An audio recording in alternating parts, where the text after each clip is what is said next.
아니, 왜 하필 한국이냐고. 내가 한국으로 쫓겨나야 된다니. 이게 그렇게 잘못한 일이야? 저는 어린 시절부터 유복하게 자라왔습니다. 아니, 솔직히 말씀드리자면 유복한 걸 넘어서 부유하게 살았고, 저희 집안의 힘은 대단했어요. 자랑하려는 것은 아니고요.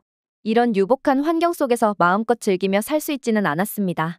왜냐하면 아버지가 아주 엄하셨거든요. 미국에서 가장 엄한 아버지를 뽑는 대회가 있으면 1등을 할 정도라고 생각했던 적도 있을 만큼요. 저희 아버지는 치과용품을 제작하고 판매하는 기업의 오너입니다. 아버지는 수십 년간 이어오신 이 사업에 굉장히 자부심을 가지고 계시고, 저를 포함한 5명의 남매들을 훌륭한 경영가로 키워서 정정당당하게 이 회사를 운영하기를 원하고 계세요. 가장 큰 오빠와 저는 14살 차이가 나고, 오빠는 제가 학생 시절부터 아버지 회사에 출근을 하며 근무를 해야 했던 모습이 떠오릅니다. 아버지는 회사에서 능력 있는 사람에게 회사의 모든 경영권을 줄 것이라며, 그게 가족이 아니어도 상관없고 생판 모르는 사람이어도 상관없다며, 이 부유함을 저희 세대에서도 유지하고 싶다면 그만큼 회사에 이바지하고 경영자로서의 능력을 키우라는 말을 입에 달고 사셨고, 오빠는 그 아버지의 말씀에 따르기 위해서 누구보다도 열심히 회사 생활을 했어요. 그리고 오빠는 신입사원 때부터 누구보다 열정을 가지고 주인의식을 가지며 회사에서 천천히 일을 배워나갔습니다. 다른 사람들은 9시에 출근해서 5시에 퇴근하지만, 첫째 오빠는 7시에 출근해서 밤 9시가 되어서도 퇴근 안 하는 경우가 많았어요. 그냥 월급을 받는 직원들이 하지 않는 일들도 오빠는 책임감을 가지고 일해야 했습니다. 왜냐하면 아버지는 자식이라는 이유로 그 어떤 특별 대우도 해주지 않았으며, 가족끼리 기업을 물려주는 일이 드문 미국에서는 자식이 아버지의 회사를 물려받으려면, 아니 물려받는다는 개념도 아니죠. 정당하게 경영권을 부여받기 위해서는 능력을 인정받아야 하죠. 때문에 오빠는 그 회사에 누구보다도 높은 책임감과 열망으로 정말 일벌레가 따로 없을 정도로 회사의 모든 인생을 바쳤습니다. 그리고 첫째 오빠는 고속 승진을 했어요. 심지어 아버지는 승진 속도가 너무 빠르다며 팀장으로의 승진 기회가 있을 때 승진을 못하게 막으시기도 하셨어요. 그러자 오히려 회사 직원들이 유능한 사람을 빠르게 승진시키지 않는 아버지의 태도를 보며 너무 엄해도 엄한 것 아니냐며 아버지의 행동이 비판받을 정도였죠. 결국 그 뒤로 아버지는 자식들의 승진을 막지 않으셨고, 저희 5남매는 매일같이 회사에 우리들의 인생을 갈아 넣었습니다. 저희 남매들은 누가 마지막에 퇴근을 하냐를 가지고 은근히 경쟁이 붙더니, 셋째 오빠는 아예 회사에서 살아버리기도 했어요.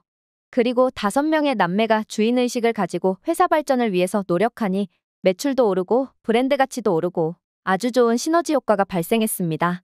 회사에 수백 명 넘는 직원들도 저희 남매가 나중에 회사를 경영하게 되어도 아무도 뭐라고 못할 만큼 저희는 회사의 모든 업무에 깊게 관련되어 있으며 모든 면에서도 경험이 충분할 만큼 능력이 있었습니다.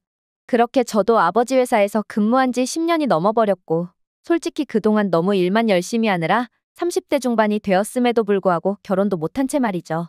대신에 저에게는 부서 총괄팀장이라는 직책이 남아있었지만요.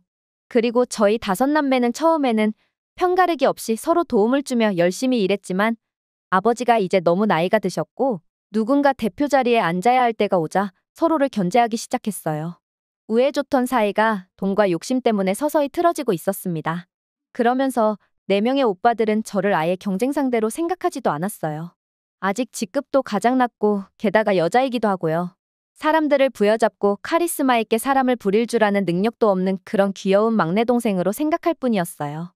이런 오빠들의 생각이 틀렸음을 보여주기 위해, 그리고 저는 더 높은 자리로의 승진을 위해서 부하 직원들에게 높은 기대를 하고 성과를 요구하고 기대에 미치지 못하거나 성과가 나오지 않는다면 상당히 강하게 이야기하는 등 아주 예민하고 날카롭게 굴었습니다.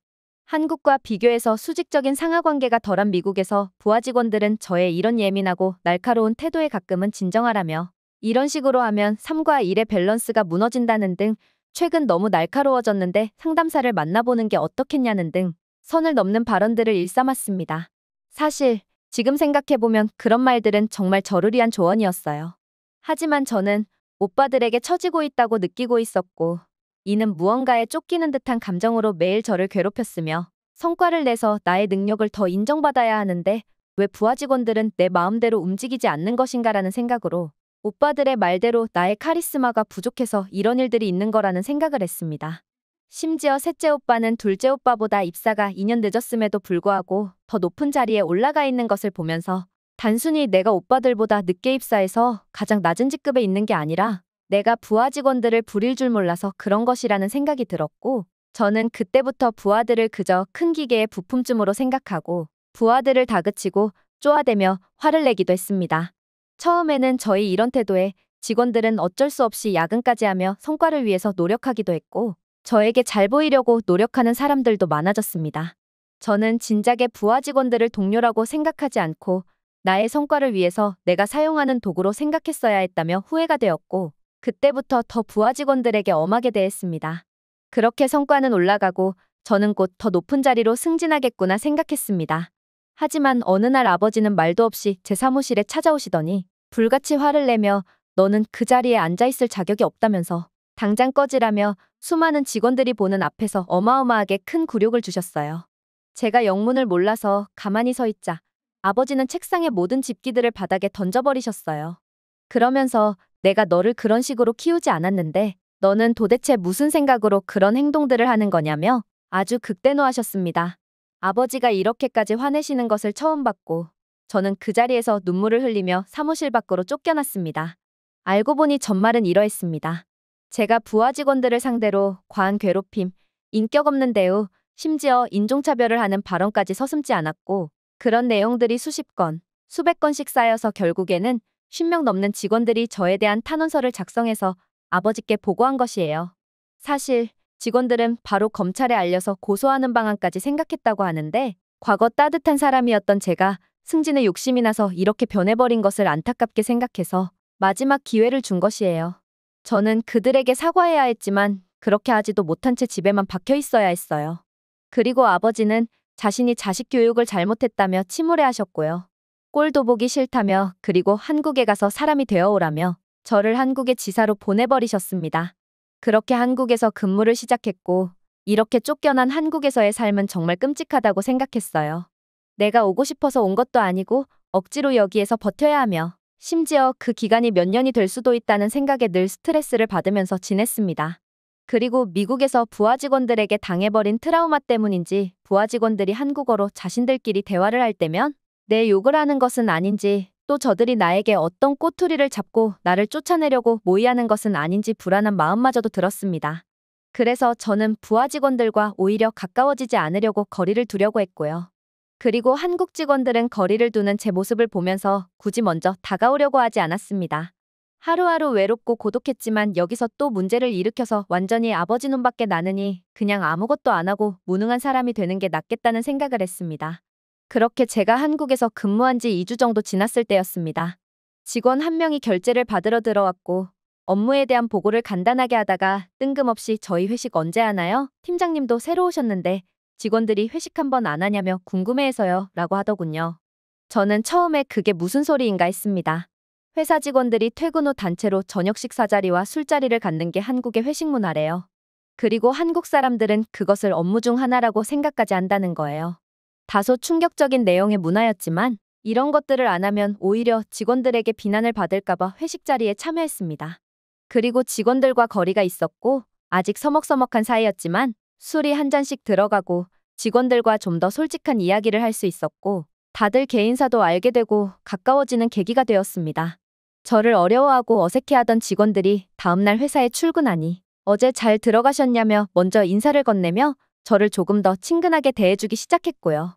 작은 농담들도 시작했습니다. 그러자 저는 예전에 미국에서의 회사 생활이 떠올랐습니다. 그때도 직원들이 저한테 농담도 걸며 제게 필요한 조언도 해주었을 때 그것을 기분 나쁘게 듣고 예민하게 반응했던 그런 일들 말이죠. 그러면서 저는 두 번째로 얻은 기회인데 다시는 그러지 말아야겠다고 생각하고 부하 직원들과 격없는 대화도 하며 부하 직원들을 제가 쓸 수 있는 부품이 아니라 나와 함께 일하는 동료 직원으로 생각하기로 마음먹었습니다. 그리고 실제로 그렇게 하기 위해서 예민하고 날카로운 행동들을 잃지 하지 않았습니다. 게다가 한국인 직원들을 정말로 동료로 생각하며 같이 협동해서 일을 했습니다. 팀원이 다른 팀과의 트러블로 문제를 겪을 때마다 저는 제 팀원들의 입장에서 다른 팀의 부서 팀장에게 찾아가서 문제 해결을 논의했고 저는 언제나 늘 저희 팀원들의 편에 서주었습니다. 이런 게 사실 팀장의 역할이고 해야 할 본분이죠.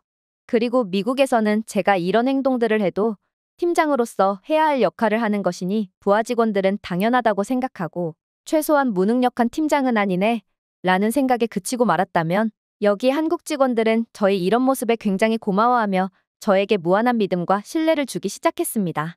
그러면서 미국식으로 부하 직원들과 격없이 지낸다며 저를 굉장히 좋아해주기도 했어요.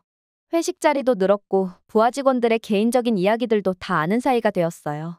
솔직히 저는 출근하는 게 가장 기대가 되었습니다. 왜냐하면 퇴근 후 외로움과 고독의 시간이 밀려왔기 때문에 회사에 출근해서 한국인 동료들과 즐겁게 웃고 떠들고 싶었거든요.